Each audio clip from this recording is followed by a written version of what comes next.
Hello everyone, my name is Deborah Calder, and I need to share a story about the day my own daughter told me I wasn't worthy of her wedding. This is about dignity, sacrifice, and what happened when a mother decided that silence speaks louder than arguments. If you've ever been made to feel like you weren't good enough by someone you loved with all your heart, this story is for you. It was a warm spring evening in Savannah, Georgia. The Spanish moss hung heavy from the oak trees outside my historic home on Jones Street. I had been expecting Aurora to visit with wedding plans, excited to help my daughter prepare for the biggest day of her life. Aurora arrived in her white BMW, dressed in designer clothes I had unknowingly paid for through her trust fund. She swept into my parlor like she owned the world. "Mother, we need to talk about the wedding," she announced, not even sitting down. I smiled, setting down my tea. "Of course, darling. I've been so looking forward to helping with the final details." Aurora's expression changed. She looked uncomfortable, almost embarrassed. "Actually, that's what I wanted to discuss. The wedding is going to be very sophisticated. High-end. The guest list includes Rowan's family from Charleston society, business executives, old money families." I nodded, still not understanding. "It sounds wonderful. I can't wait to meet everyone." "That's just it, Mother." Aurora finally sat down, but on the edge of the chair like she wanted to escape. "I've been thinking about the guest dynamics, and honestly, you might feel out of place." My heart started beating faster. "What do you mean?" "I mean you're just different from these people. They're polished, refined, elegant in ways that come from generations of breeding. And you're more practical." The words hit me like ice water. "Aurora," I said carefully, "are you saying you don't want me at your wedding?" She fidgeted with her engagement ring, a ring I had helped pay for without her knowing. "It's not that I don't want you there. It's that I want everything to be perfect. These people judge everything: clothes, mannerisms, background. And honestly, Mother, you're just not elegant enough for this crowd."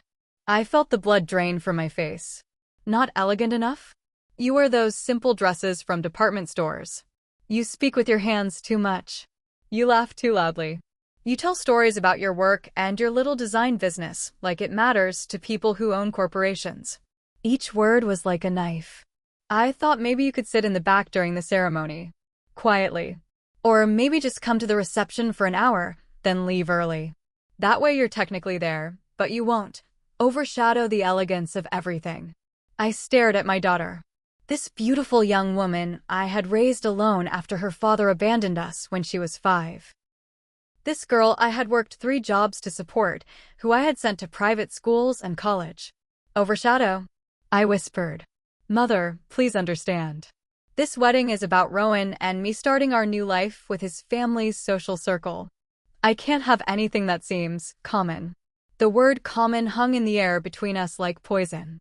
I stood up slowly. "I see. Do you? Do you really understand?" "Yes," I said quietly. "I understand perfectly." After Aurora left, I sat alone in my parlor until the sun set over Savannah's historic district. The evening shadows grew long across my Persian rugs Aurora had never asked about, never wondered how I could afford. I looked around my home. The antique furniture I had carefully collected over 20 years. The original artwork on my walls. The crystal chandelier that had once belonged to a Savannah mansion built in 1847. None of it looked common to me. I walked to my home office and opened the safe behind my desk. Inside were documents Aurora had never seen. Business contracts, property deeds, investment portfolios. The evidence of 25 years of building something from nothing. My design business wasn't little, as Aurora had called it. It was a multi-million-dollar company that specialized in historic renovations and luxury interiors. My clients included hotels, restaurants, and some of the wealthiest families in the South. But I had always been modest about my success. I drove a practical car, wore simple clothes, and lived quietly. I thought humility was a virtue. Clearly, my daughter saw it as a weakness. I picked up my phone and dialed a number I hadn't called in years. "Magnus Dyer speaking."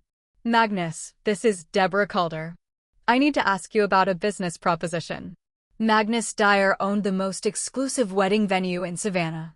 The Magnolia Estate was a restored antebellum mansion with gardens that had hosted society weddings for 3 generations of his family. It was also where Aurora had booked her perfect wedding. Deborah. Magnus' voice warmed through the phone. I haven't heard from you in years. How are you? I'm well, Magnus. I'm calling because I believe you might remember the favor you owe me. There was a pause. Magnus remembered. 15 years ago, when Magnus was young and inexperienced, he had nearly lost the family estate due to poor financial decisions. The property was days away from foreclosure when I had quietly stepped in. I had restructured his debt, connected him with the right investors, and saved his family's legacy. I had asked for nothing in return except his discretion. Of course I remember, Magnus said softly. That favor has been weighing on my mind for years. How can I repay you? I need to buy your venue. Another pause, longer this time. The Magnolia Estate isn't for sale, Deborah. It's been in my family for generations. Everything is for sale for the right price, Magnus. Name it. Even if I wanted to sell, there are bookings scheduled for months ahead. Weddings, events, commitments. I only need it for one weekend. May 15th. I heard Magnus checking his calendar. That's the Deborah Calder wedding, he said. Your daughter's wedding. Yes.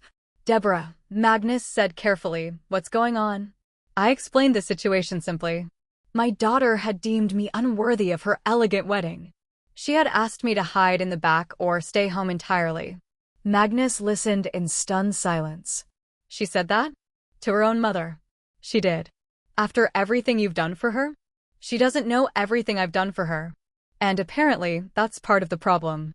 Magnus was quiet for a long moment. Then he spoke with determination. The estate is yours for that weekend. No charge. Magnus, this is business. I insist on paying. Fine. $1. Symbolic sale. I'll draft the paperwork tonight. I felt a mix of gratitude and sadness.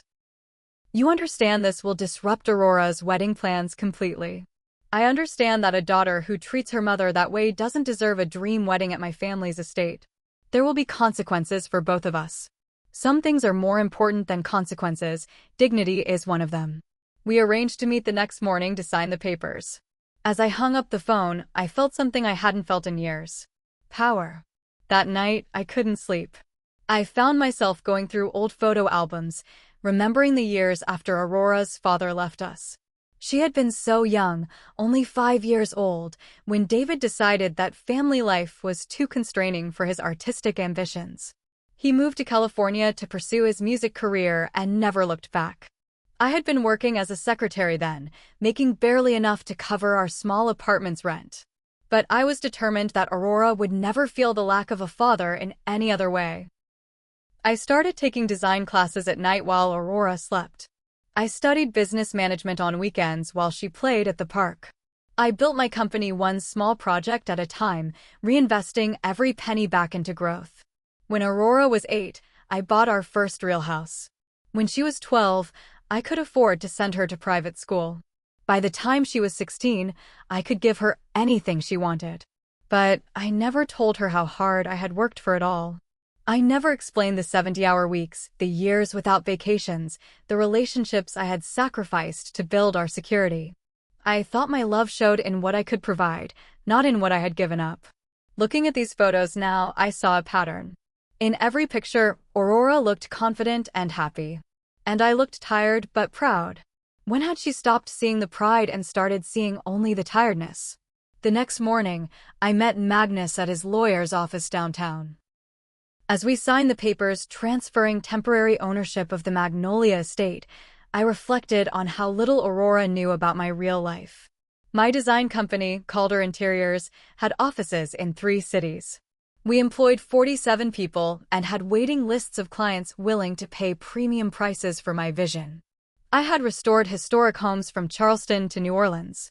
I had designed luxury hotel suites that attracted celebrities and politicians.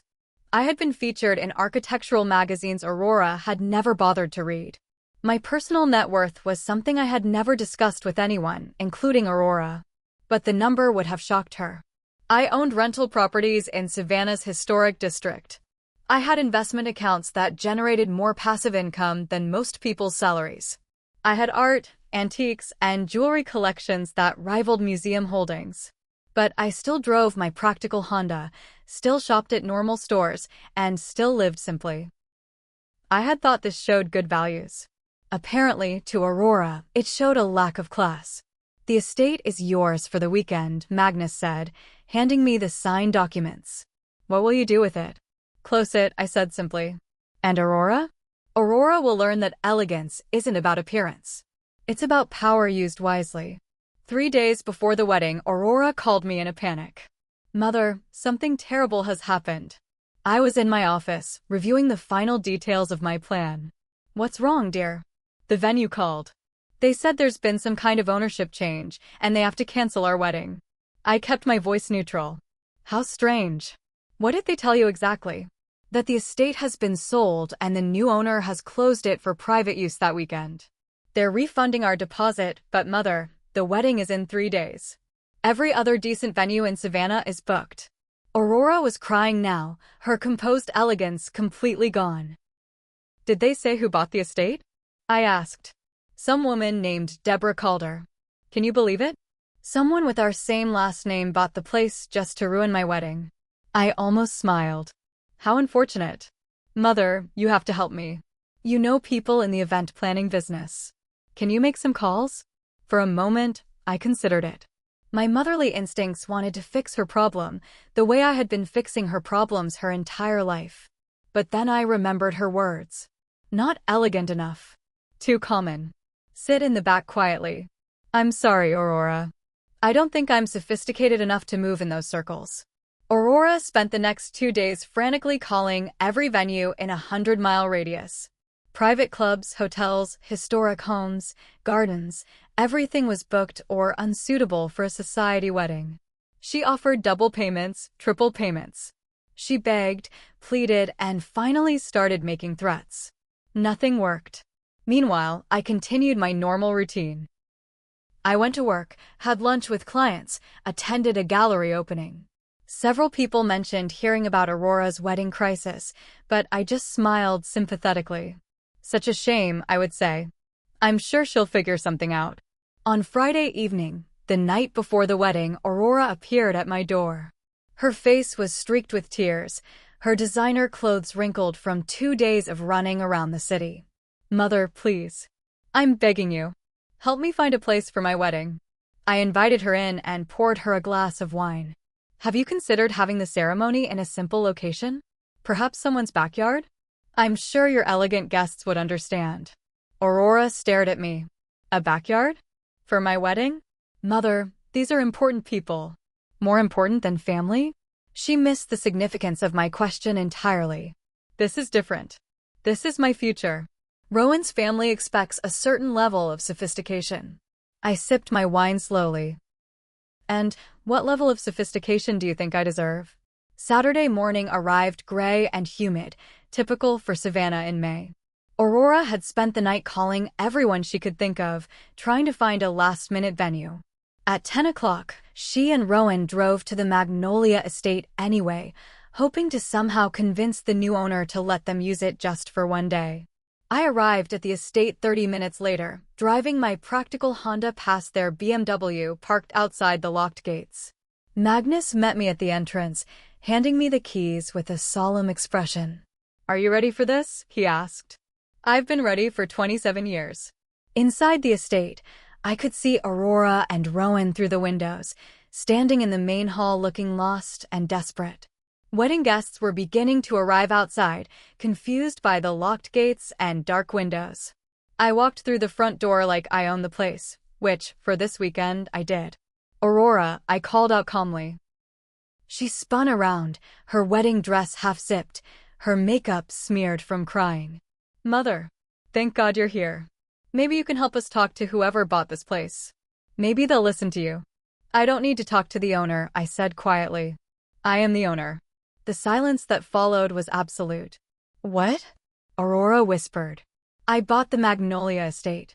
I own it for this weekend." Rowan's eyes widened. He understood immediately what this meant. Aurora shook her head frantically. "No. No, that's impossible. You don't have that kind of money.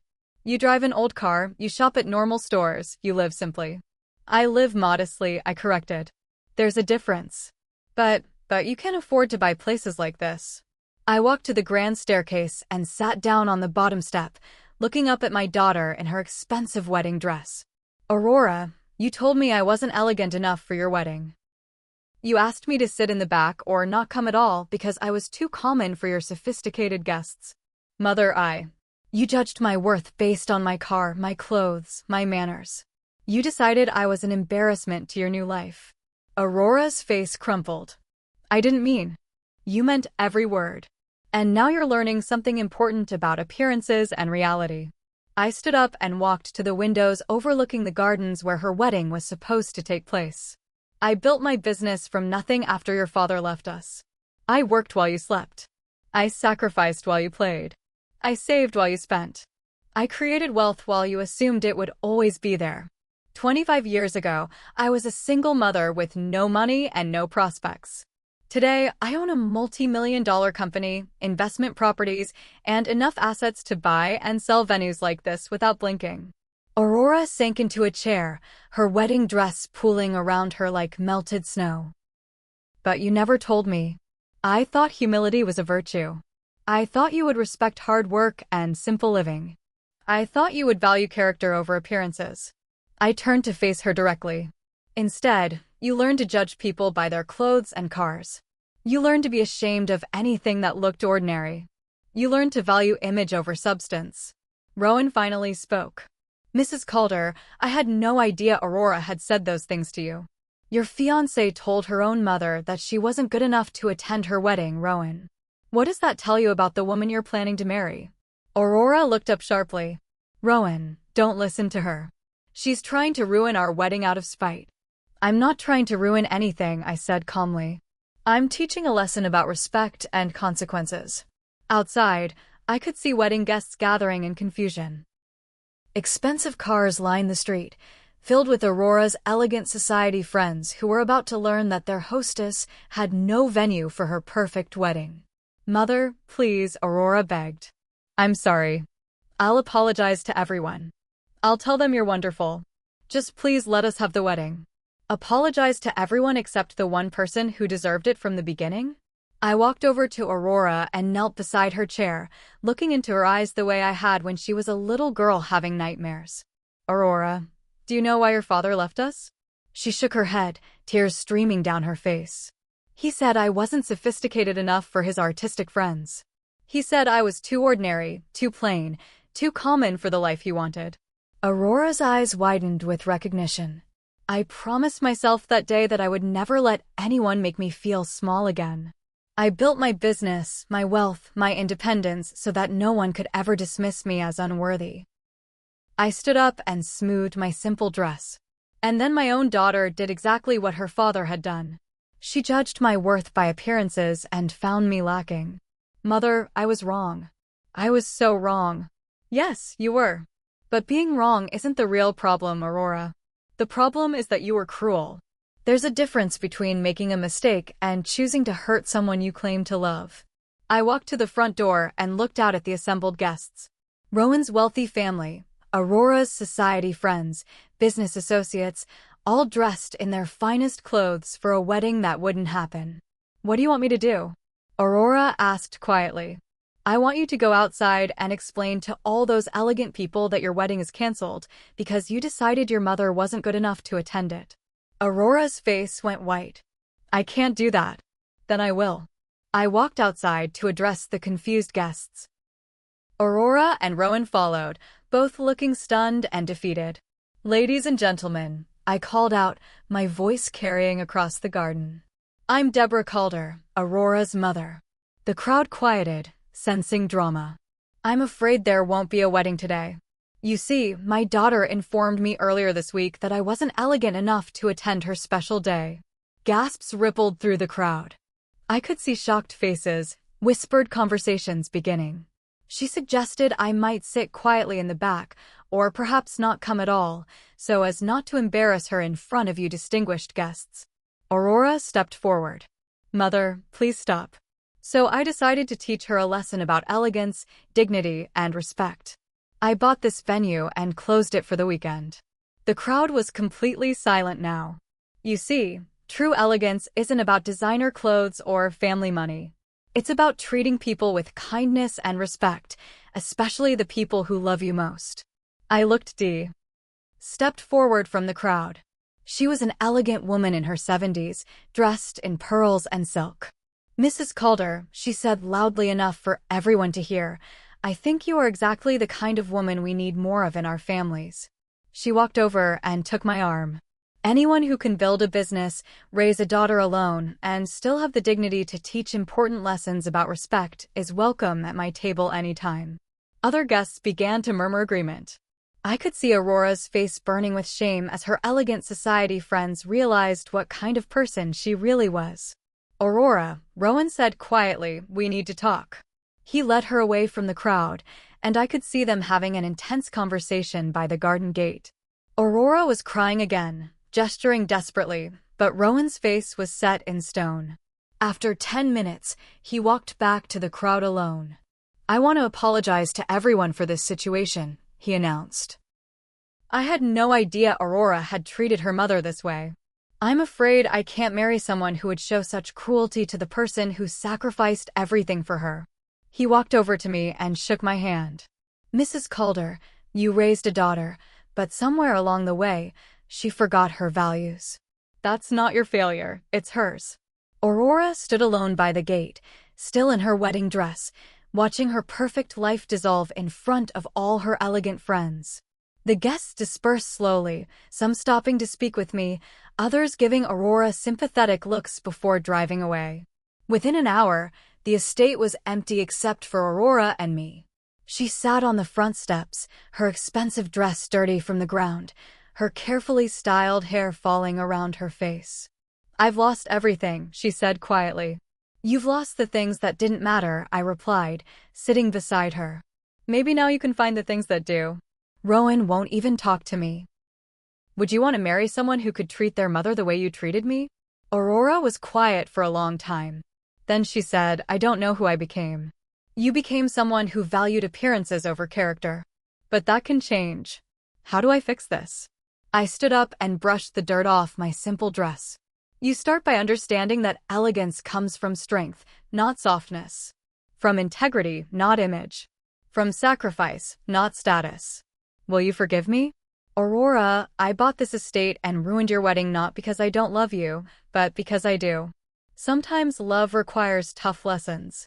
I walked toward my practical Honda, leaving Aurora sitting on the steps of the venue she had lost through her own cruelty. "Mother," she called after me. "Yes." "I'm sorry. I'm really, truly sorry." "I know you are. And when you're ready to show me respect instead of just apologizing for not showing it, we can rebuild our relationship." I drove home through the Spanish moss and historic streets of Savannah, feeling something I hadn't felt in years. Peace. She told her mother she wasn't elegant enough for her wedding, so her mother bought the venue and closed it. Sometimes the sweetest revenge is silence, sealed with a signature on a contract. Aurora learned that day that true elegance isn't about money or appearances. It's about dignity, strength, and treating people with respect, especially the people who love you most. 6 months later, Aurora came to my house with a different attitude. She had spent time thinking about her values, her choices, and her future. She asked if she could work for my design company, starting at the bottom, learning the business the way I had built it. We're rebuilding our relationship now, one honest conversation at a time. She finally understands that the most elegant thing she can do is appreciate the woman who made her life possible. If you believe dignity always outshines arrogance, hit that subscribe button because more stories like this need to be heard. And remember, real elegance is quiet strength, not loud status.